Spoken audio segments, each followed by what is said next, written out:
Hello, Bill. Good morning, Matt. Welcome to the DMZ, everybody. And Bill, I'm loving this fake background you've got there. It looks like the beach. This is a real background, actually on the beach.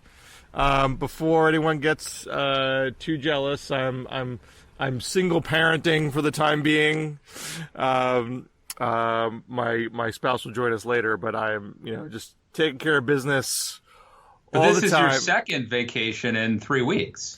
I did, but this isn't a vacation. Like when I was away before, I actually didn't have to write anything. Yeah. I'm still on the clock. I'm still producing content, and I'm taking care of everything. So it's not like I'm getting to just live in Margaritaville or something. This is just taking my work. So wait, are you doing less day drinking than normal, or? Vacation. What's that? That's still a vacation. Simone claims I'm still on vacation. It doesn't feel like it to me. Literally out at a house at the beach. That's huge. It's basically. Well, you've heard the counterpoint from Simone Scher. Wouldn't it be nice? Wouldn't it be nice to live the lives that our children live, Bill? I mean, they really are on vacation. They really have summers off. If you had the perspective, you had the full perspective of an adult, yes, definitely. Hey, Simone, you need bug spray to be there. This place also crawling with ticks, which also makes it less vacation-like. Yeah, that's not good. Well, it's great to be back. You and I haven't talked for a couple weeks, so it's good to be back, and a lot has transpired. But I want to start with one that is not a happy thing, certainly, that's happened, but it hit me a little hard again. Marquis Post, the death of Marquis Post, who in my mind is 38, maybe, getting it done. And it turns out she was 70 and still much too young to go. But it's one of those weird things where, Bill, we are now at a point in our lives where, there was a time when, the old people we knew, there are people listening who don't know who Marquis Post is. I'm sad to say that's the case, okay. But I'm sure it's the case. You got to explain a little bit. I would almost question that premise, Bill. I feel like this is a self-selecting audience, and if you're here, now she was not the original district attorney, the original prosecutor on Night Court, right? Wasn't there someone before her? Yeah, we're talking about the show Night Court. There was a show called Night Court. Nights, baby. It was part of an amazing lineup. I don't have to tell you this of Thursday night shows. I mean, there are people that might only know Night Court because they saw the Night Court homage in 30 Rock. Right, they did. So, and by the way, was it Thursday night, or am I getting that part wrong? Yeah, it was Thursday. It was the 9:30 slot on Thursday night. So yeah. Kenneth the Page on 30 Rock wanted he needed closure, and so they tried to redo They had tried to actually do a final episode of Night Court. A proper finale. Now, mind you, Matt, we should not be remiss here. It's not just that Marquis Post passed away this month. Who played Christine, as you say, the third. She was the public defender. She was the third public defender on Night Court. We also lost Mac, actor Charlie Robinson, just last month. We lost 2 Night Court legends this summer. You're being too loud. And of course, Judge Harry T. Stone, Harry Anderson, we lost a few years ago. And I have to say, I was watching on vacation. I was watching Pluto, and an old episode of The Addams Family, which I have to say is underrated. And I don't like the movies, but the old 1960 whatever TV show, Gomez Addams, who died maybe 20 years ago, who knows, was Harry Stone's dad, right, on Night Court. Well, and I was in a handful of episodes. That guy was a comedic genius. John Aston, he's a real legend. He was great. But I have to say, so when I was, I'm old enough now, Bill, we went through a period where Mickey Rooney died, or Bob Hope died, or Johnny Carson. These people were kind of old when I was a kid. Carson hit me a little harder, but now, and the first time I noticed this was when John Ritter died, who, by the way, co-starred with Marquis Post. and what's his name? The guy who drank the blood vial from Angelina Jolie. They had a show called Hearts of Fire, and maybe in the 90s or something. But the first time I noticed that, like, people I remembered being young and good looking were now dying. And the Marky Post thing is yet another reminder that we are getting old, Bill. I don't want to get us too off track of Night Court because I do want to talk about Night Court for the next 2 hours. But you can watch the first season of All in the Family now on Amazon Prime through IMDb TV. And as I was watching the pilot again, when that was shot, Archie Bunker, Carol O'Connor, was 47, and Gene Stapleton, Edith Bunker, was 48. And I'm just about 49, so yeah. that was a little unsettling to me. They seemed older though, right? Or is that just? I mean, Archie Bunker was already gray. He already had a grown child who was in college. So you did age more. you had gone through more at that point. Well, also they didn't have like Pilates and that's not what's saving me here, Matt. Well, but I mean, for it's different if you're like if you're a 50-year-old soccer mom who does yoga and that's and lives eats organic whole foods food. That's different than being smoking a pack of Marlboro Reds a day and working in the coal mine. I don't know.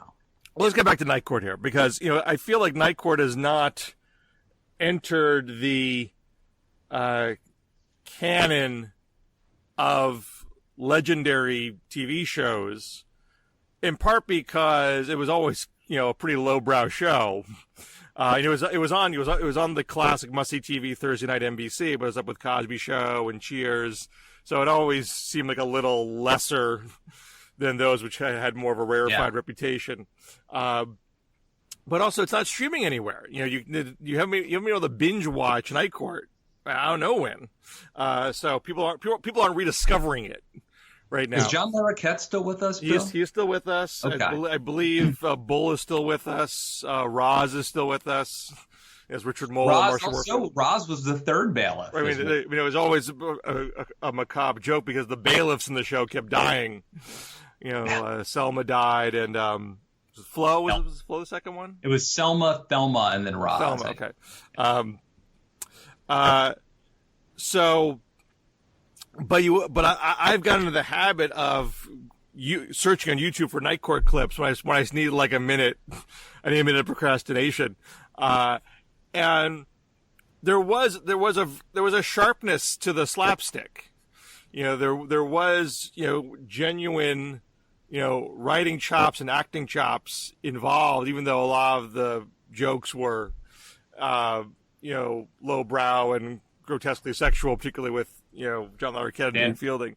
The Herb Tarlick of the 80s, I guess. Well, actually, if you want to reminisce about Marky Post, one of the great Marky Post scenes has Herb Tarlick, has Frank Bonner, who we also just lost this year. Frank Bonner was on WKRP in Cincinnati, when he's playing a State Department representative.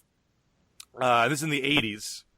And so he comes barging into the courtroom, saying, to Judge Harry T. Stone, can you do the State Department a favor? And Harry's like, well, I'm a Democrat. And so immediately, his Herb Tarlick's face is crestfallen. But there's someone who's being hauled into the court who's a member of of a foreign country's diplomatic service, and they're negotiating a sensitive deal. And like the prince is in the courtroom and becomes infatuated with Christine, Marky Post, because they're from a Pacific island.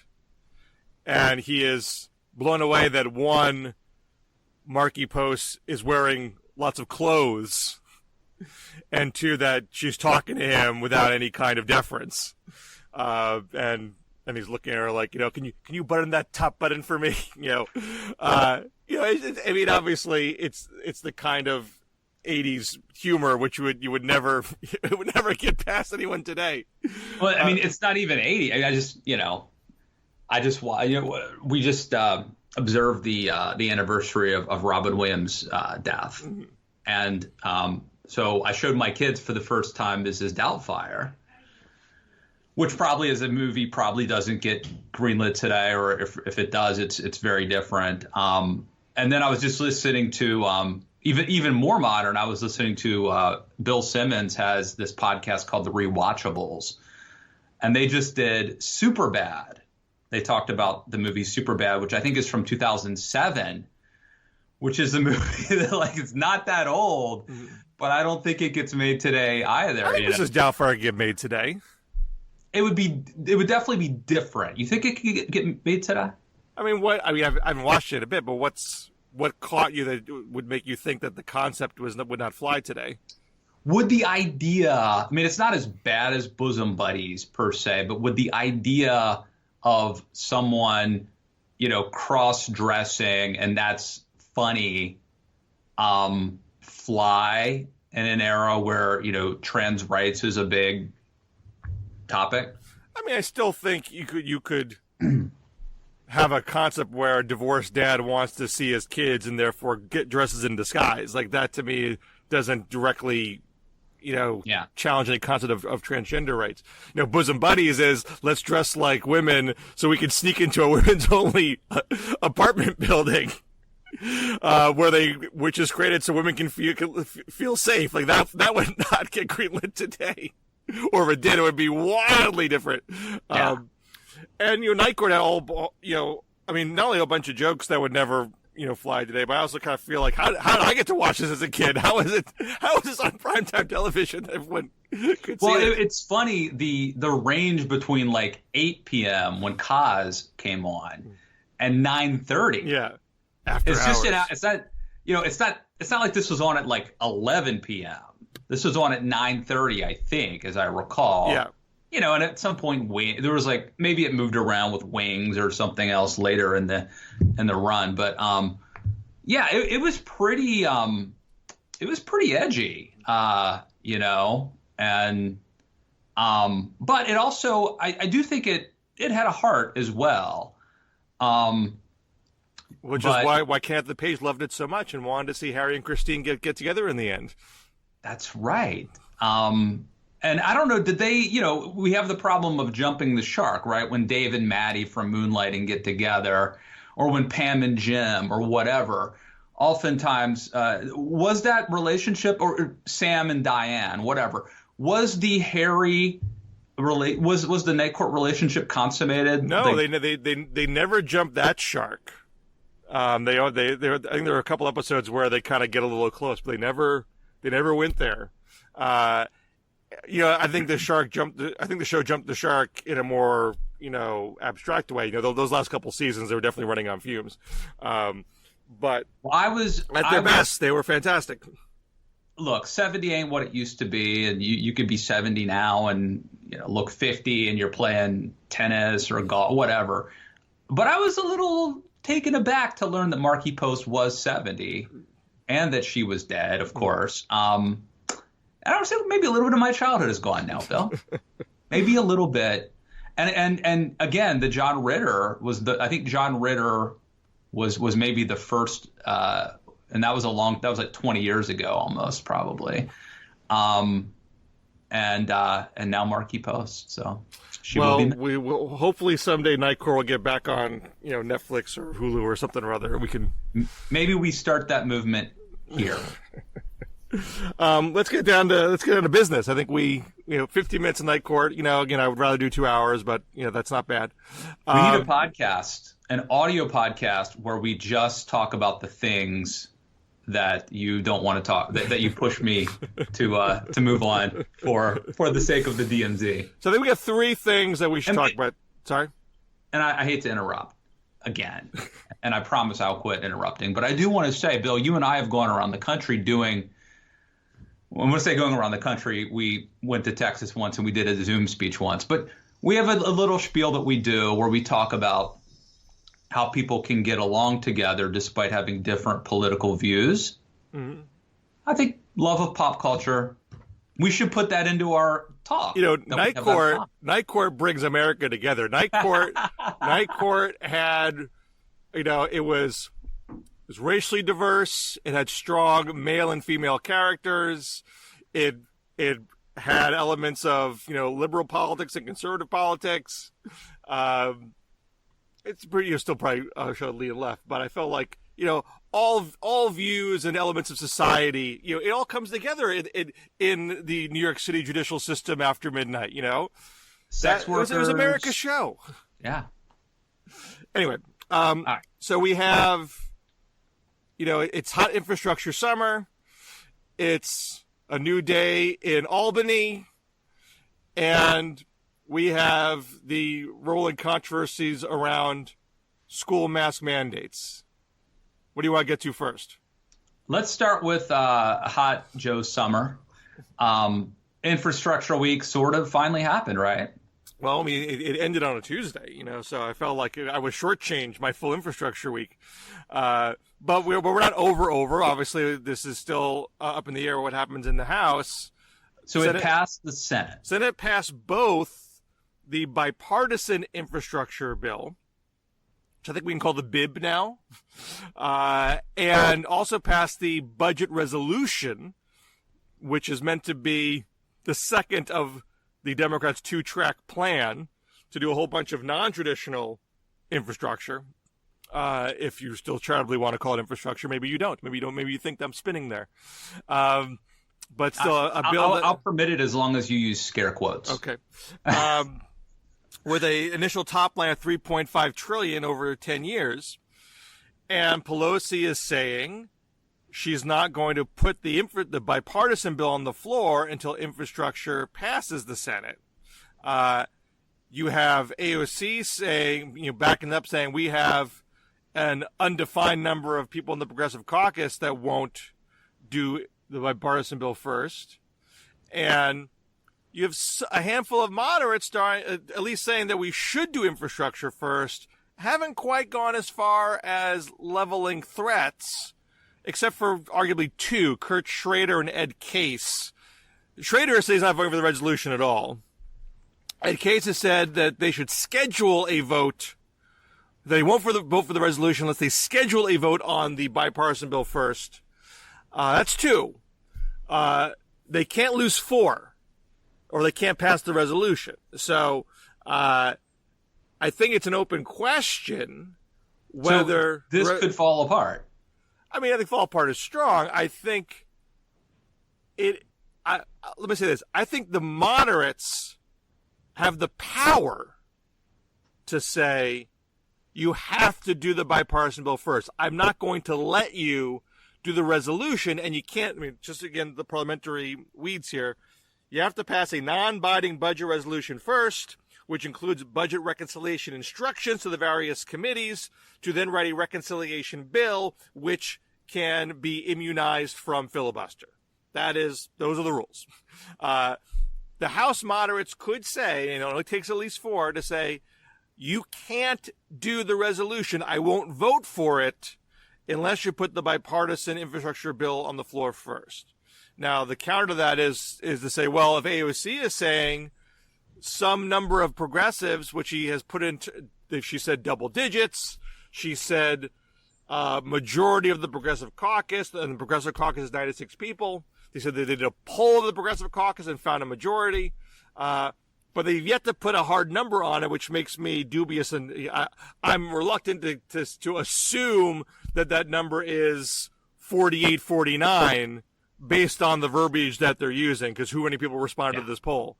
Well, the moderates I would assume the moderates have more leverage because Republicans are going to vote for the bipartisan bill, so the margins for passing that are not nearly as narrow as the reconciliation part. I agree, but let's also caveat, we don't know that number.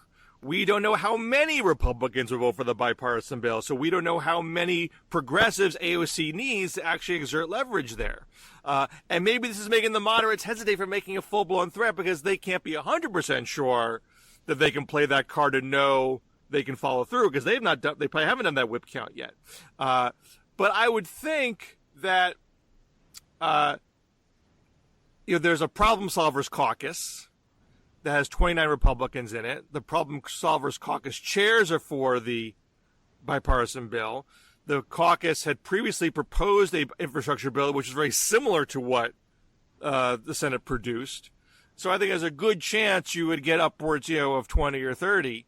And look, maybe if AOC is threatening to vote against it, maybe you get more Republicans. Maybe they jump on board and say, let's stick it to AOC. So it's a moving target. But I would think, just in terms of who has the power here, it's not making a prediction, but who has the power? I think the moderates have the power to say, you have to do the bipartisan bill first, because otherwise you get nothing. Yeah. So just walk me through this, baby step me through this. Okay. So the Senate passed the bipartisan bill. Yep. And the Senate passed the budget, resolution. Now, thank you for that, Bill. Thank you for that. So now, am I correct? The next thing that has to happen is the House is going to have to pass the budget resolution next. Is that correct? That will be chronologically the next thing that happens. They could pass the bipartisan bill first. There's nothing legislative that stops them from doing that. It's only Pelosi right, but that's not going to happen. Well, again, if the moderates threw their weight around and said, I'm just not letting this resolution go forward unless you do this, I think that changes the game. Now, they haven't done that yet. And maybe they feel they can't take that heat. I thought the leverage was we're not going to do it unless you schedule the bipartisan bill. Well, it's a slight difference there. But okay. When's that schedule? Is that scheduling 6 months from now, or is it scheduling in the next month? If you're doing the resolution first, if the House does that first, then you start the reconciliation drafting process. It doesn't mean you pass the actual bill in a week. Let me pull back a little bit here, because this is a piece I'm currently writing at the moment. No one has ever tried to pass a bill of this scope and this size ever. There is nothing like this in history. There is no New Deal bill like this. There's no Great Society bill like this. The New Deal was lots of individual bills. They didn't take Social Security and the National Labor Relations Act and the Securities Act and the Banking Act and the Recovery Act and shove it into one bill. Great Society didn't do Medicare and Medicaid and the Civil Rights Act and the Fair Housing Act and the Voting Rights Act and shove it into one bill. So the Democrats feel like they're on a short leash. They're not confident they'll have the Congress in 2023. They have a pent-up demand for a big agenda, and they're trying to do it all in one fell swoop.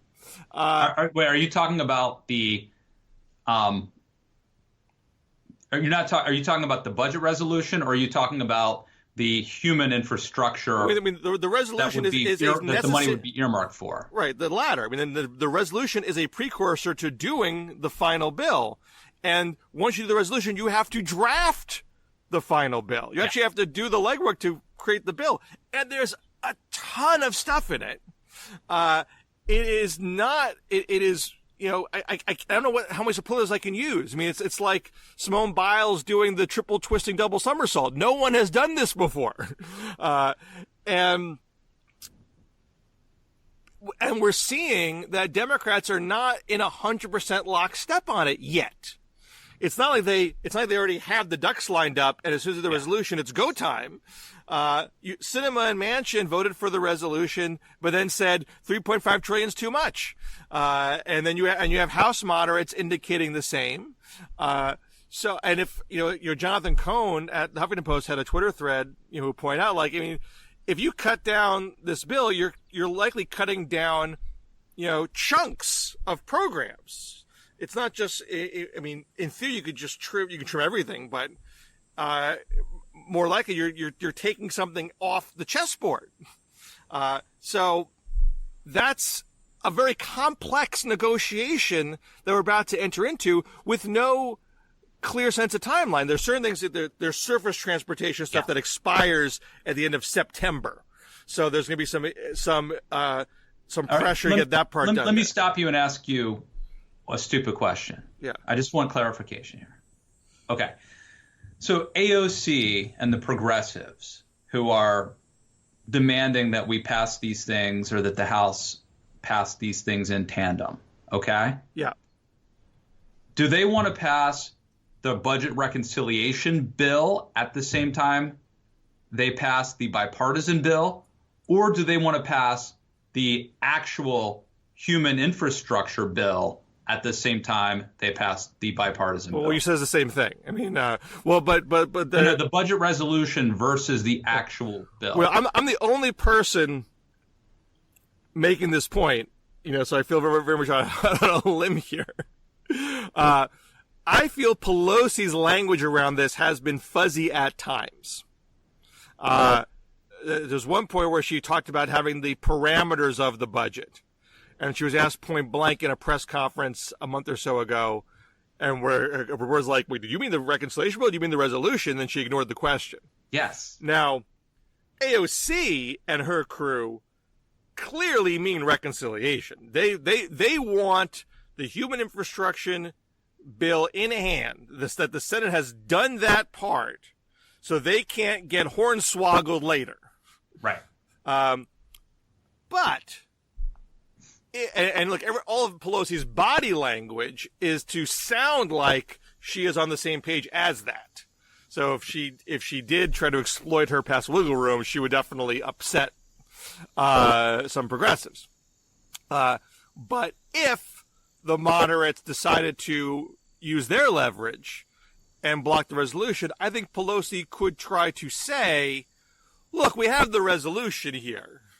We have a commitment from our Senate colleagues. They're going to do something along these lines, so it's safe to proceed with the bipartisan bill. Don't worry, kids. We're going to get this all done. I mean, this is all a question of trust.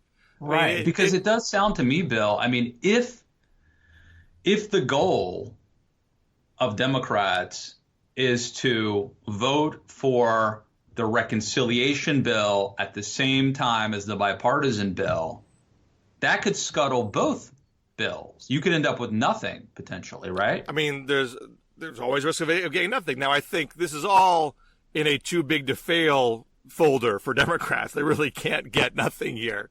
So there'd be enormous presidential pressure to do something. Dude, let me tell you something, Bill. I remember writing about repealing Obamacare, and a very smart Republican source that I have told me it will get repealed because it has to be repealed. Like I'm like, oh, but how does it happen? I just couldn't it and it was like, no, it will get repealed because it has to get repealed. You know what I mean? Mm-hmm. So when it's too big to fail, maybe that worries me a little bit. Failures have occurred in history. Bill Clinton didn't get his health care bill either. Obama didn't get Trans-Pacific Partnership or cap and trade. Things do fail. But this is literally the presidential agenda. There's nothing else legislatively that they're trying to do. If the bipartisan deal and everything else falls apart, you could still declare victory, and it's still an accomplishment, right? But it's not. I mean, what's so sort of maddening about this is there's nothing stopping Democrats from doing one then the other. They aren't literally intertwined. It's just a trust problem. The progressives don't believe the moderate senators will follow through on the second step if they give them the first step first. So that's why they want to hold out. I mean, Manchin and Sinema aren't hiding the fact that they're not going to go for the 3.5 trillion. I mean, and they've already said that. I think Manchin's wording is a little equivocal, so I'm not as inclined to suggest that he is immovable. Sinema's was unequivocal. And this is my interpretation of how I look at these things. I mean, politicians can change their minds and people flip flop and whatnot, sure. But I feel like if you say something that is literally unequivocal, I'm going to take your word on it because you said that for a reason. If you want to give yourself the wiggle room, you'll give it to yourself. Sinema didn't.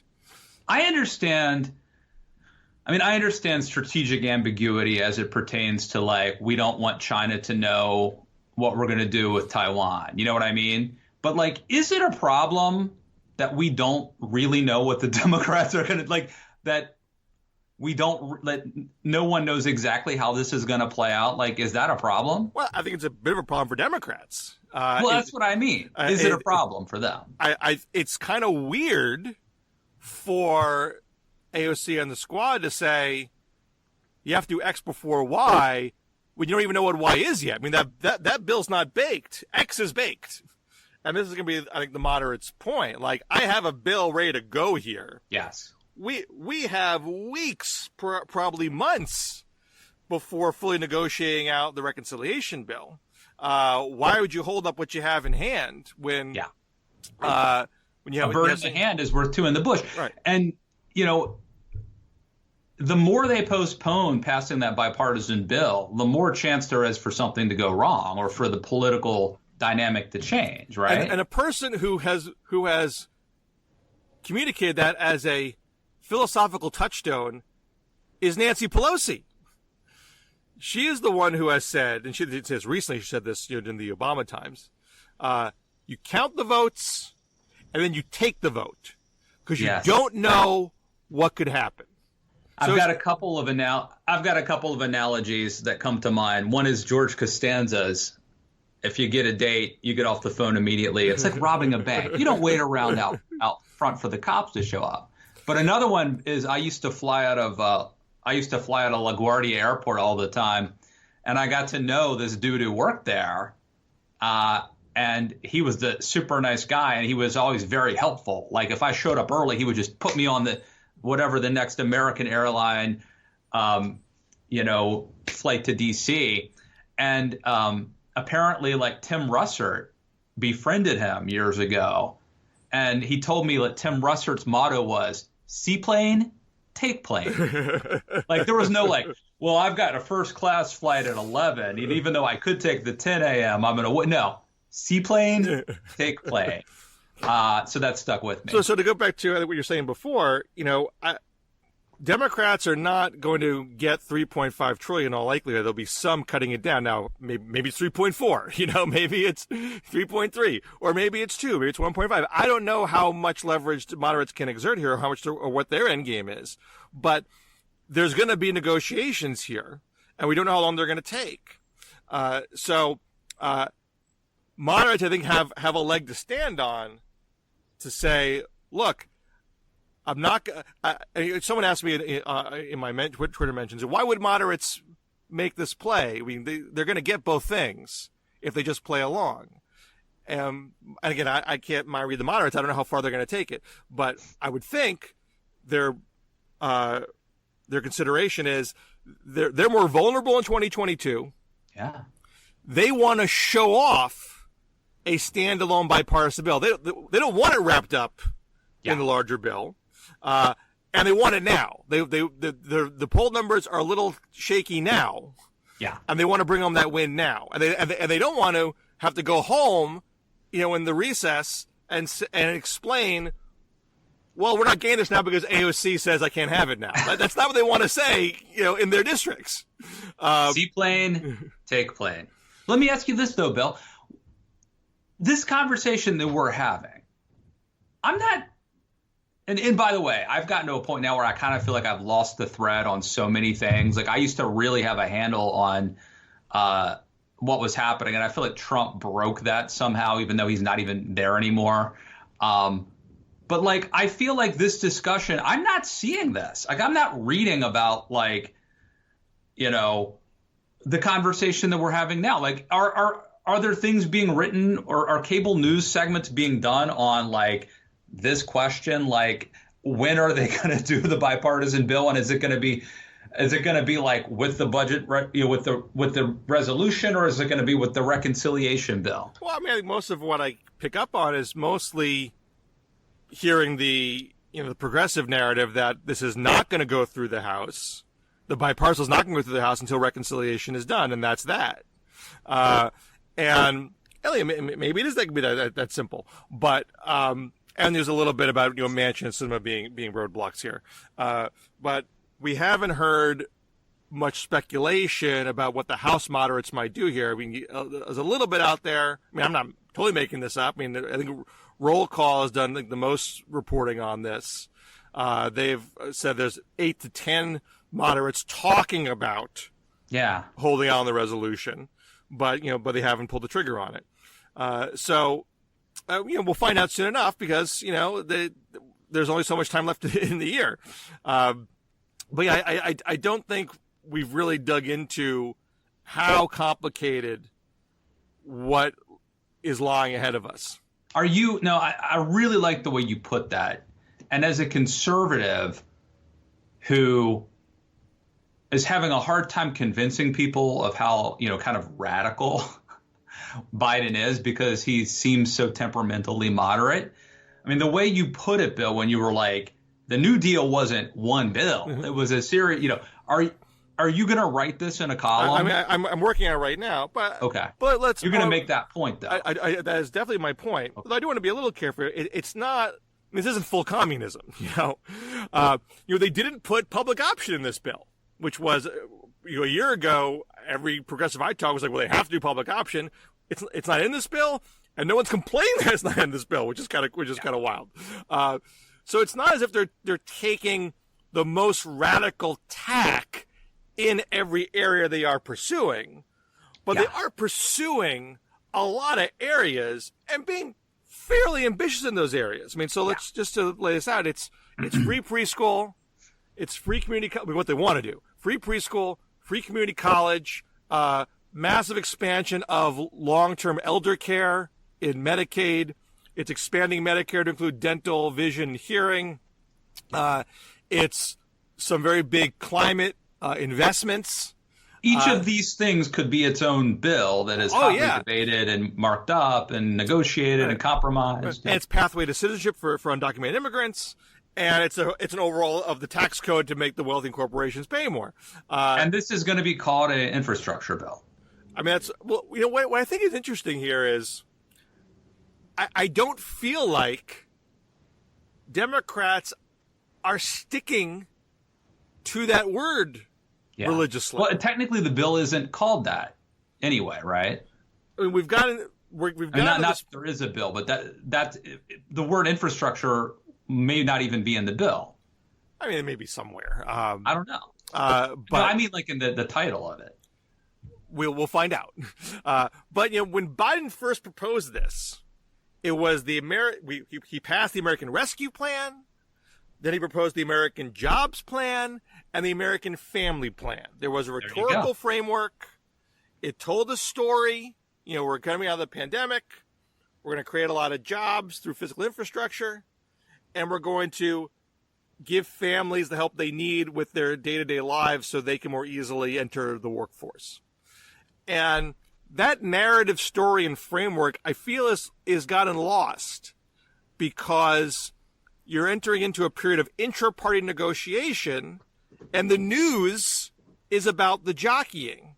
And so you're seeing a lot more $3.5 trillion reconciliation bill, which doesn't tell any story at all. And the news is what Democrats are trying to pack into it, which is going beyond American Family Plan. I mean, you certainly could argue that pathway to citizenship for undocumented immigrants is keeping families together if you want to. I think it's not an unfair thing to say, but you are stretching the parameters of what's in the bill. And Republicans are going to start saying this is just a Christmas tree of Democratic wish list items. This is a power play. This is a spending. This is a spending spree. Look, it's not as if the concept polls poorly yet. There was a $3.5 trillion poll question in Quinnipiac last week, early this week, that was over 60%. So it's not like the Republican messaging machine is in full gear yet. But I do think there are potential weaknesses for Democrats because they don't have it's hard to have a clear narrative about your bill when it's not written yet. It's not a done deal. So the news is what's happening with the negotiation, not a coordinated team of people articulating a coordinated message. We could talk more about this, Bill, but I see that you have your public is awaiting you. Do you want to call it a day, or you want to keep going? Well, I mean, we did talk a lot about this, but I do want to hear you on mask mandates, because Okay. you're a conservative who takes coronavirus seriously. You got yourself vaccinated. Yes. But there is this libertarian notion, why should children be forced to wear masks? Why they need eye contact? They're not going to learn if they're masked in school.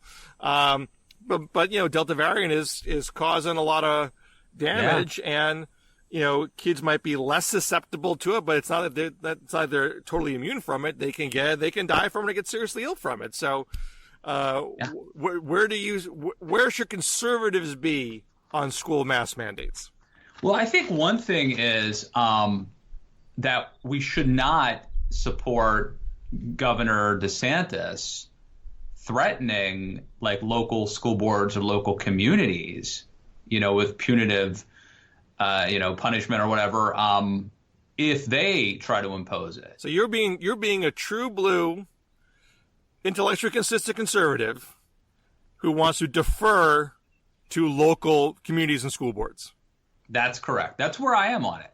Now, legally, it may well be DeSantis' right as the governor and to make that decision. I just think prudentially it's the wrong decision for a variety of reasons. I mean, one would be the actual, health consequences, and it's entirely plausible that there are certain schools and areas that are more susceptible, maybe because of the size or the crowding or an outbreak in that area. Also, just, shouldn't you want local people to feel comfortable? And so, yeah, and then you have to ask, why is DeSantis doing this? What are his motives as well? Wait, isn't that transparent? I think it is. Obviously, it seems to be a political calculation. I mean, I think it's a weird political calculation. I mean, I feel like there's clearly a desire amongst conservatives to just oppose Biden for whatever Biden wants, to accuse liberals of wanting to take away your freedom, to suggest that we need to live with this, and there's something inherently freeing about living with bad things without the government dictating your behaviors, but DeSantis seems to be got kind of cocky because Florida wasn't hit too hard at the front end of the pandemic. Now it is being hit hard, and he's not but he can't pivot. He can't recognize that the degree of vaccination is not strong enough to resist this variant. And look, if a handful of kids die on my watch because I bigfooted local communities' decision making, that's a hell of a burden to take on for yourself. Yeah. So I just don't feel like he's thinking around the corner here. Well, but I think he's locked in. I mean, once you've decided that you have a brand, that your brand is, I'm going to be tough. We're not going to do these mandate. We're not going to whatever. He's locked into that, right? And so now, if he were to flip flop, it doesn't win him any new fans. Like, there aren't any progressives who are going to be like, "Thank you, Governor." That's not going to help him. And he would abandon the image that he's crafted of being tough. So I think he's obviously putting like brand management and political considerations ahead of, because the truth is that as a governor, when it comes to something like this, you may be inconsistent, right? So like there may be a time to say masks are a bad idea, we shouldn't be doing it, versus it's a good idea, right? Like if there's a Delta variant, things have changed. There is now a new variant that is more contagious, that is, obviously causing problems. Like your position could change on that without flip-flopping because the situation has changed. But I do think he's locked into this image and this brand. But to me, the consistent thing would be to say, you could use the rhetorical power of the governor, being the governor, but to also allow local communities to make their decision. I think that would be, it's like almost like the federalism argument, at the local level. And I think that he could be consistent and not look weak, not look liberal by saying if local communities want to do that, that's their business. And I don't know why they won't make that move. What I also find strange is I feel conservatives, historically speaking, are not ones to be squeamish about telling kids what to do. This notion that you can't have a school have rules for kids. I feel these are people that bought, Dare to Discipline. Why from James Dobson? Why are there to be such snowflakes around? Like, look, kid, you're in school, you do what the principal says, and that's that. Well, I mean, I think part of it is we've made masks part of a culture war, which I think is wrong and horrible, but masks are part of the culture war. And then part of it is they're not pandering to kids, they're pandering to their parents. And, look, I don't know, to be honest with you, I don't know that I have to think about, like, my kids are getting ready to go back to school. I think I would prefer them to be at a school that wears masks. I don't know that it's a deal breaker to me, because I don't know about the efficacy of masks. They're not wearing like the N95 masks or what. These are like cloth masks, and again, even though kids can get sick, I think that's a much lower propensity. I actually don't know the psychological versus weighing the psychological downside versus the potential health upside. Like, I think it's legitimate, but my point is, I'm not going to if I'm governor, I'm not going to tell a local community or a local school board what they have to do. Like, I don't think that's the appropriate, certainly not at a prudential level, role for me to play. I mean, this is just my personal experience, but yeah, I can barely get my kids to do much of anything, but they'll wear their masks. I feel like it just seems strange because that has been a hard thing to get my kids to do. If I say, look, you got to go into mask to go into the store, they put the mask on, and that's it. Yeah, I haven't scarred them for life. Well, wearing a mask for 5 hours a day is not terribly comfortable. And I do have to say, I think, kids are really kind of looking to their parents as a model. My kids have complained that other kids that they encounter aren't wearing masks. I mean, I get that sometimes. Yeah. We took a ferry boat to come here, and normally you go on the ferry boat and you sit in the booths and you get chicken nuggets and French fries. We still got our chicken nuggets and French fries, but I said, look, we're not going to sit down below on this ride. We're going to go up top to the open air. And, they grumbled a bit, and they were like, other people are doing this without their mask. I'm like, all the more reason to get up there because I can't trust this is safe. And, my older kid is vaccinated. My younger kid is not. I have an elderly mother who's with us. I mean, she's vaccinated, but, I can't trust that she can't get a breakthrough, contagion. So I said, look, this is just it. We're going to do this.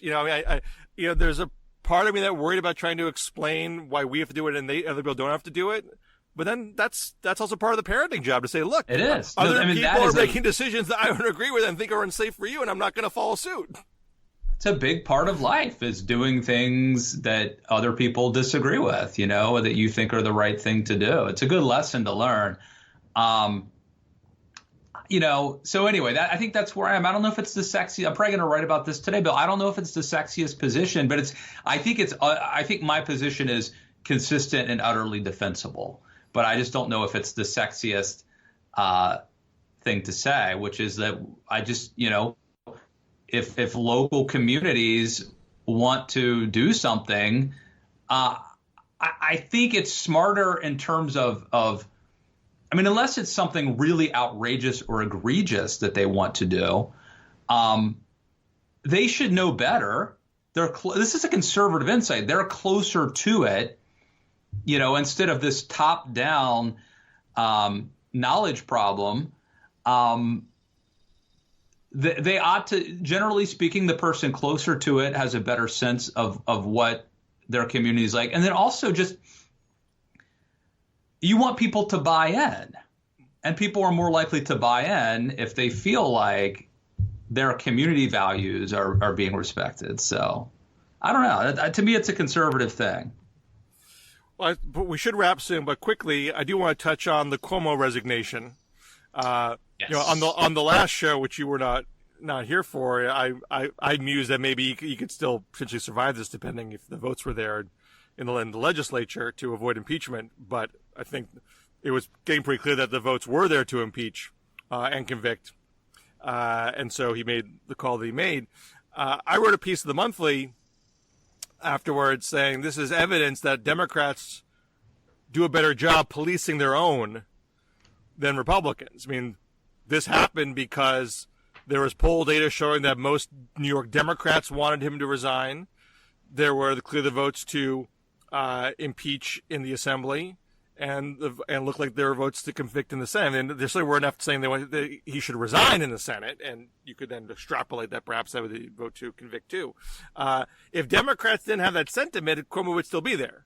Whereas when Trump got impeached, like the percentage of Republicans who wanted Trump convicted was, literally, single digits the first time. I think it was like 13% the second time.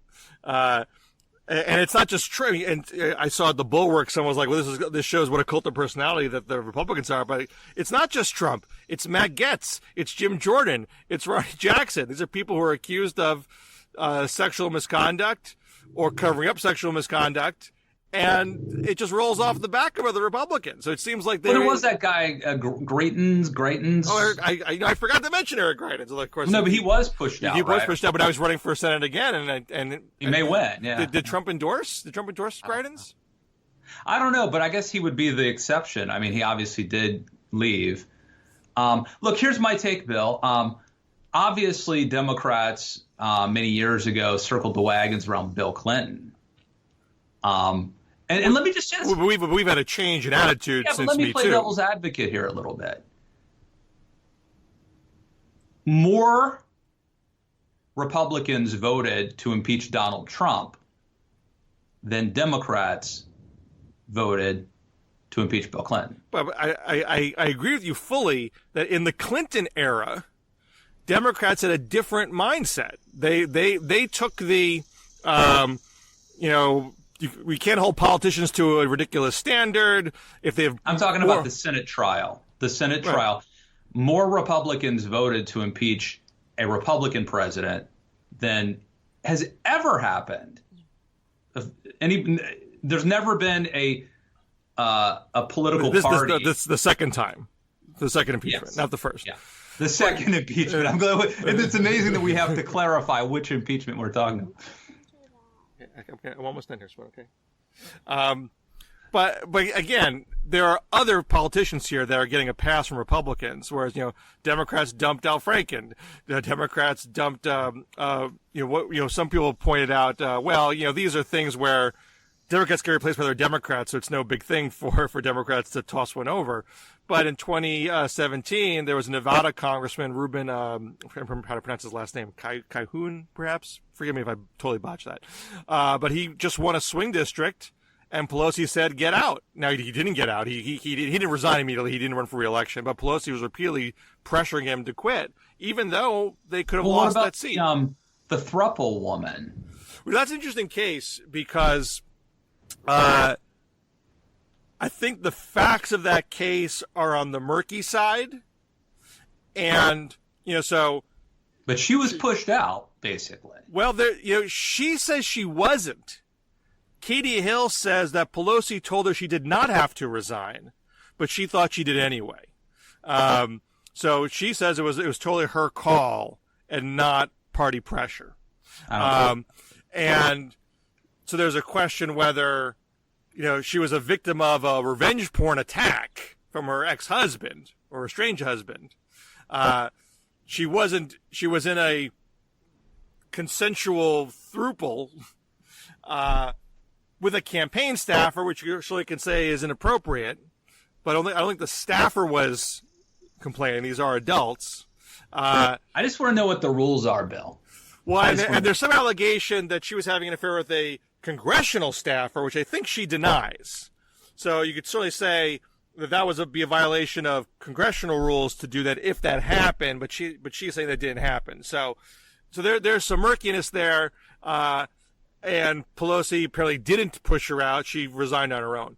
But we do have an example where Pelosi did try to push somebody out who was a swing district person. Yeah.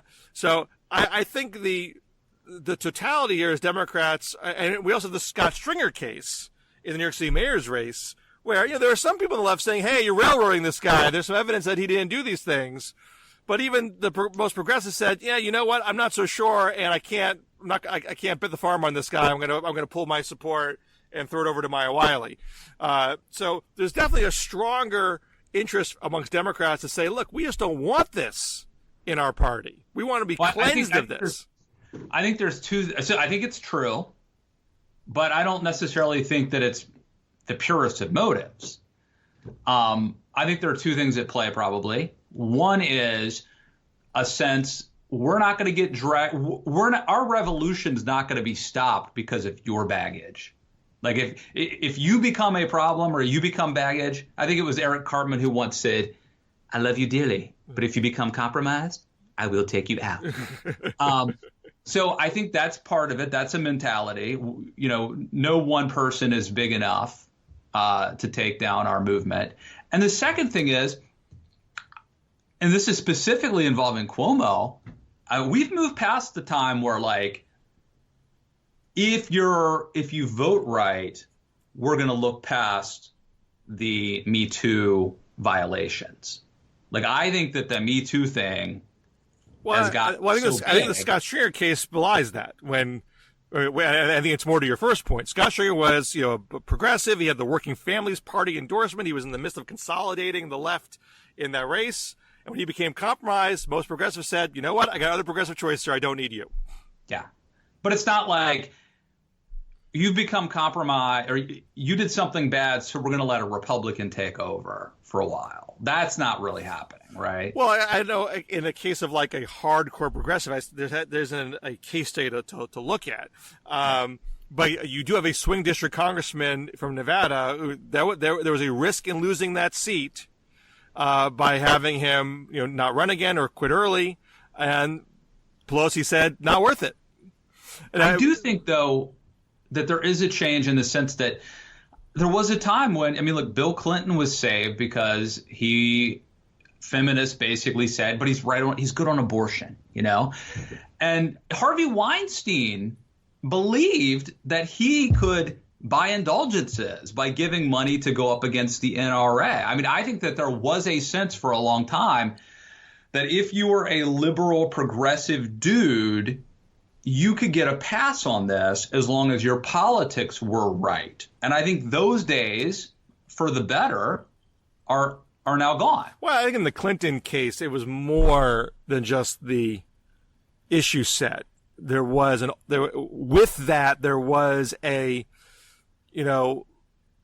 cultural libertarianism that would say, look, people have affairs, so what?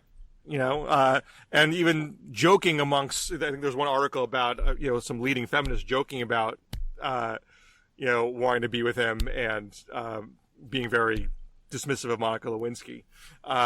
So I think there was a 60s era mentality that was wrapped up in that too, that is now not in vogue because of the power differentials with those kind of relationships. Whose line is it that Puritanism is the sense that someone somewhere might be having fun, or something?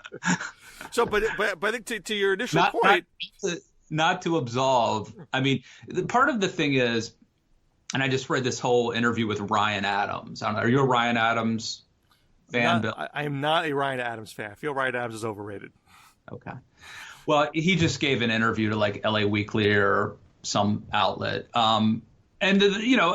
A lot of the stuff that he's accused of is like, well, he's a rock star. What would you expect? And then there's some stuff that like is, if true, is more concerning. And I think the same thing with like Cuomo. Maybe some of the stuff he's accused of would have been fine in a different era. And some of the stuff I don't think ever would have been okay really. It's just sort of inherently problematic, regardless of the era. Well, I want to go back to your other point, though, that even if Democrats are doing a better job here, it doesn't mean that they're pure of heart. I agree that there's always politics in politics. You can't remove that. But even so, I still think that makes the Democratic approach far more laudable than the Republican approach. Yeah. I'd rather see a party, even out of self-interest, try to elevate morally upstanding leaders than a party that says, I don't care what misdeeds you do. Let's have a race to the bottom here.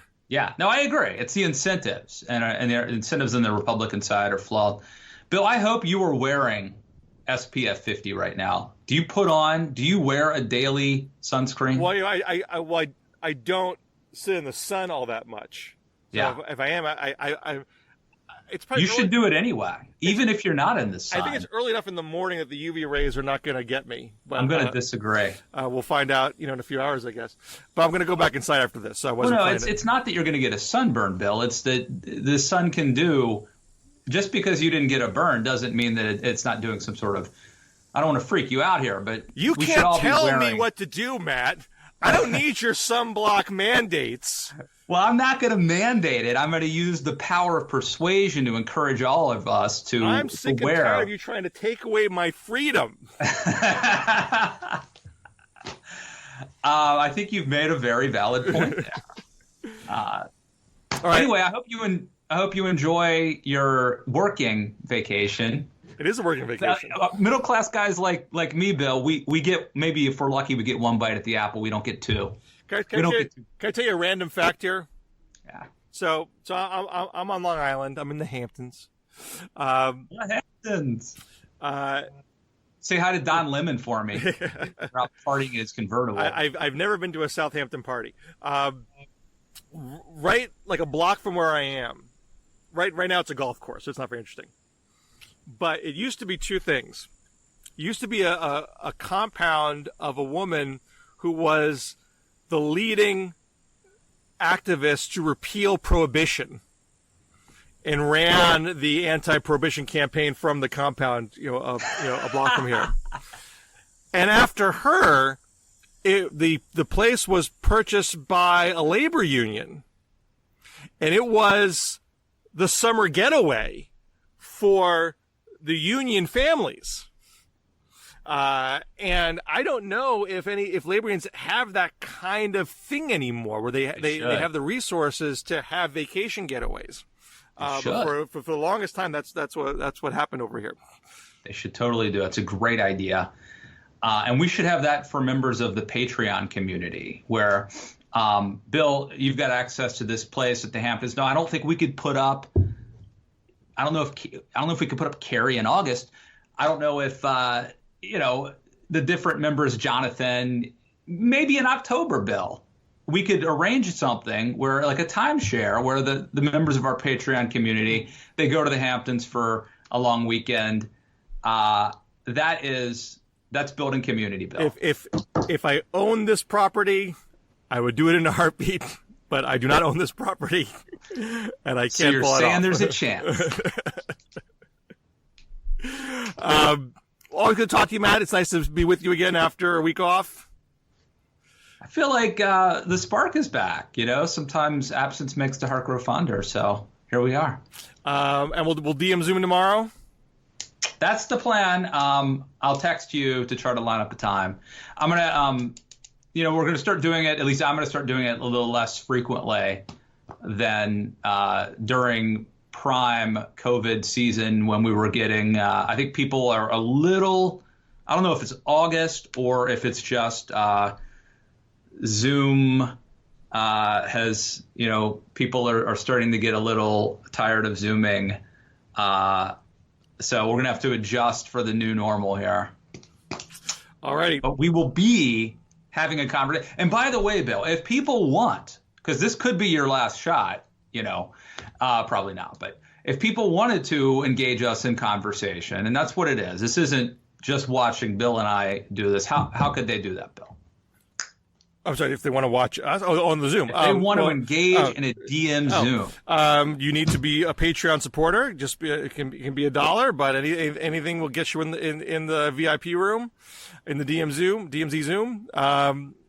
So support me, support Matt, support us both, and then you'll get our notifications for the Zoom links, and we can have a party. So it's patreon.com/Bill Scher or patreon.com/Matt Lewis. For $25, you get the Emperor's Room, behind-the-scene passes for everything Bill and I do. But we'll save that for another time. All right. I'll talk to you tomorrow and next week. See you guys. Bye.